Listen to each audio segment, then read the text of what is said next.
Hello students, class 10th।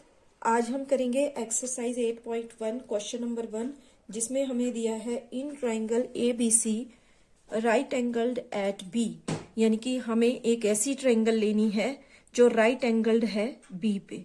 तो यहाँ एक राइट एंगल ट्राइंगल बनाते हैं जो राइट एंगल्ड एट बी। तो यहाँ 90 डिग्री बन रहा है, तो इसको हम नाम दे देंगे बी, क्योंकि क्वेश्चन में हमें बोला है राइट एंगल्ड एट बी। ठीक है, तो ये बी, इनको आप ए और सी। तो ये होगी हमारी triangle, right angle triangle A B C. आगे क्या बोला है, A B is equal to 24 centimetre. A B कितनी दी है, 24 सेंटीमीटर। बी सी है हमारे पास 7 सेंटीमीटर। ठीक है, ए सी हमें नहीं दी है। आगे क्या है, डिटरमिन फर्स्ट पार्ट पे sign A cos A, second में हमें निकालना है साइन सी कॉस सी। तो इसके लिए हमें पहले राइट एंगल ट्रायंगल की थर्ड साइड निकालनी है, और आपको पता है थर्ड साइड किस तरह से निकाली जाएगी। स्टूडेंट्स, अगर आपने ट्रिग्नोमेट्री की इंट्रोडक्शन नहीं देखी है तो पहले वो वाले वीडियो आप एक बार चेक कर लो, उसमें सारी बेसिक इन्फॉर्मेशन ट्रिग्नोमेट्री से रिलेटेड हमने डिस्कस की है। ठीक है, उसके बाद आपको ये वाले क्वेश्चन बिल्कुल इजीली समझ में आ जाएंगे। तो यहाँ ए सी दो साइड हमारे पास राइट एंगल ट्रायंगल की है, तीसरी हमें निकालनी है। तो हम कैसे निकालेंगे, हम निकालेंगे with the help of Pythagoras theorem. ठीक है, पाइथागोरस थ्योरम। तो पाइथागोरस थ्योरम क्या है हमारे पास, ये होता है हमारा hypotenuse square is equal to base square plus perpendicular square. ठीक है, इस ट्रायंगल में देखो ये हमारा बेस है ए बी, ए सी क्या है हाइपोटेनियस, बी सी ये है हमारा परपेंडिकुलर। ठीक है, तो अब यहां हम वैल्यू पुट कर देंगे। हाइपोटेनियस ये ए सी तो हमें निकालना है। ठीक है, हाइपोटेनियस क्या है हमारे क्वेश्चन में, ए सी स्क्वायर, और बी बेस क्या है ए बी, यानी कि A B square plus perpendicular square, perpendicular क्या है बी सी, तो यानी कि बी सी स्क्वायर। अब हमें जो क्वेश्चन में वैल्यूज गिवन है वो हम इसमें पुट कर देंगे, और जो नहीं गिवन है वो हमारी वैल्यू फिर निकल आएगी सॉल्व करके। तो यहाँ ए बी स्क्वायर यानी कि 24 स्क्वायर, ए बी कितना है 24 centimetre, plus B C square 7 square. A C हमें नहीं दिया है, तो यहाँ हमारी ए सी की वैल्यू आ जाएगी। पहले इसको सॉल्व करो, 24 स्क्वायर, 24 को 2 टाइम्स मल्टीप्लाई करेंगे, हमारे पास आएगा 576, प्लस 7 को 2 टाइम्स मल्टीप्लाई करेंगे 49। तो इनको प्लस करके कितना आ गया हमारे पास, ये आ जाएगा 576 को प्लस करेंगे 49 के साथ, तो ये आ गया हमारे पास 625, यानी कि ए सी स्क्वायर हमारे पास आ गया 625। लेकिन हमें ए सी स्क्वायर नहीं चाहिए, हमें चाहिए ए सी। ठीक है, तो इस स्क्वायर को कैसे हमने खत्म करना है, ए सी इज इक्वल टू, ये स्क्वायर इक्वेशन के दूसरी तरफ जाएगा तो किस में चेंज हो जाएगा, रूट में। ठीक है, तो अब अंडर रूट 625, इसको किस तरह से सॉल्व करेंगे, 625 के फैक्टर निकाल लेंगे। किसके साथ होगा, 5 से, 5 1 जा 5, 1 5 2 जा 10, 2 5 5 जा 25, आगे 5 2 जा 10, 2 5 5 जा 25। तो इस तरह से हमारे पास फैक्टर आ गए इसके रूट में, 5 इंटू 5 ये आ गए ना हमारे फैक्टर, 5 4 टाइम्स 5 आ गया। अब क्या करेंगे इसके बाद, अब रूट के अंदर हैं तो हमने दो दो के पेयर बनाने हैं। आपको पता है रूट में जब पेयर में सेम नंबर पेयर में होता है तो सिंगल होके रूट के बाहर निकल जाता है। तो यहाँ पे एक 5 इसमें से निकलेगा, एक इसमें से निकलेगा, कितना हो जाएगा 5 5 जा 25, यानी कि AC हमारी आ गई 25। तो यहाँ हाइपोटेनियस थर्ड साइड हमें मिल गई है जो कि है 25 सेंटीमीटर।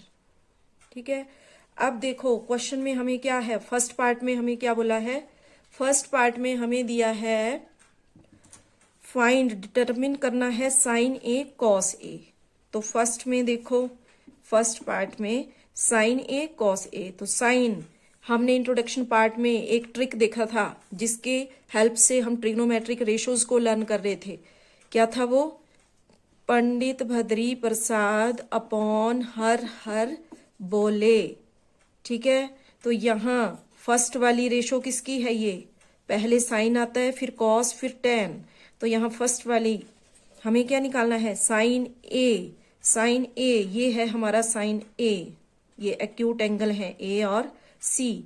यहाँ हमें फाइंड करना है sign A and cos A. तो पहले साइन ए के लिए हमारे पास क्या बन जाएगा, क्या होता है, साइन परपेंडिकुलर अपॉन हाइपोटेनियस। तो यहाँ परपेंडिकुलर क्या है हमारा, परपेंडिकुलर है यहाँ हमारा BC अपॉन हाइपोटेनियस क्या है AC। ठीक है, तो देखो तीनों साइड की वैल्यू हमारे पास है, हम लिख लेंगे। BC कितना है, BC है हमारे पास 7 और AC ये आ गया हमारे पास 25। तो साइन ए हमने फाइंड आउट कर लिया। अब इसी तरह हमें कॉस ए, इसके साथ का जो दूसरा साइन ए कॉस ए, तो अब हमें फाइंड करना है कॉस ए। तो कॉस ए, तो सेकंड जो रेशो होती है, पहली साइन सेकंड कॉस, तो ये हो जाएगा B अपॉन H, यानी कि बेस अपॉन हाइपोटेनियस। तो बेस देखो क्या है हमारा AB, हाइपोटेनियस है यहाँ पर AC। ठीक है, तो AB देखो कितना है 24 अपॉन AC 25। तो इस तरह हमारा फर्स्ट पार्ट सॉल्व हो गया। नेक्स्ट इसके सेकंड पार्ट में हमें क्या दिया है, सेकंड पार्ट में हमें दिया है, क्या दिया है सेकंड पार्ट में, सेकंड पार्ट में है हमारे पास साइन C कॉस C। तो किस तरह से हम निकालेंगे इसको, साइन C कॉस C,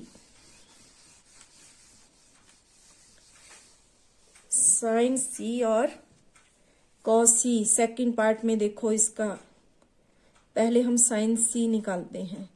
तो साइन देखो, अब यहां ध्यान देना, पहले हम साइन A निकाल रहे थे, यहां पर फर्स्ट पार्ट में हमने साइन A कॉस A, यानी कि हम A थीटा की बात कर रहे थे।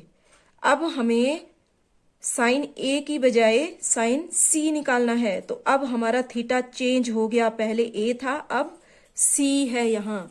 तो इसके अकॉर्डिंग इंट्रोडक्शन पार्ट में हमने बिल्कुल डिटेल में ये कंसेप्ट डिस्कस किया था। साइन C, थीटा चेंज हो गया, थीटा चेंज हुआ तो इसका मतलब बेस और परपेंडिकुलर भी चेंज हो जाएंगे। तो यहाँ साइन C किसके इक्वल होता है, साइन होता है परपेंडिकुलर अपॉन हाइपोटेनियस। लेकिन अगर हम अब साइन C के लिए बेस क्या होगा, उसकी एडजेसेंट साइड, तो C के लिए ये अब बेस बन चुका है। ठीक है, और जो पहले बेस था अब वो परपेंडिकुलर बन गया है। ठीक है, तो यहां according to theta C, sine C हमारे पास क्या हो जाएगा, P अपॉन H। रेशो तो वही रहेगी, परपेंडिकुलर अपॉन हाइपोटेनियस, लेकिन बेस और परपेंडिकुलर चेंज हो गए। तो यहां किस तरह से बन जाएगा, परपेंडिकुलर क्या है हमारा AB अपॉन हाइपोटेनियस, हाइपोटेनियस क्या है AC, हाइपोटेनियस तो वही रहेगा। तो अब वैल्यू पुट कर दो, AB कितना है 24 अपॉन AC दैट इज 25। ठीक है, अब इसमें आगे हमें फाइंड आउट करना है कॉस सी। तो कॉस सी के लिए देखो, कॉस सी हमारा होता है base upon hypotenuse.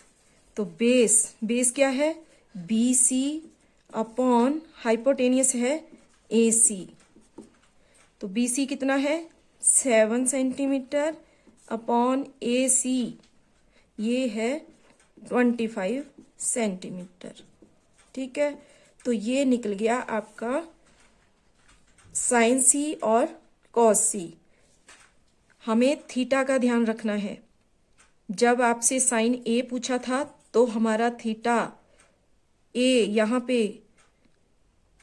Base A B था, लेकिन जब हमने साइन सी निकाला थीटा चेंज हुआ तो बेस और परपेंडिकुलर भी चेंज हो गए। स्टूडेंट्स, अगर आपको ट्रिग्नोमेट्री का ये कंसेप्ट अच्छे से क्लियर नहीं है तो आप एक बार इंट्रोडक्शन देखो, इंट्रोडक्शन पार्ट 1, इंट्रोडक्शन पार्ट 2। उसे देखने के बाद आप 8.1 खुद से कर लोगे। ठीक है, तो ये हो गया आपका क्वेश्चन नंबर 1। Thank you.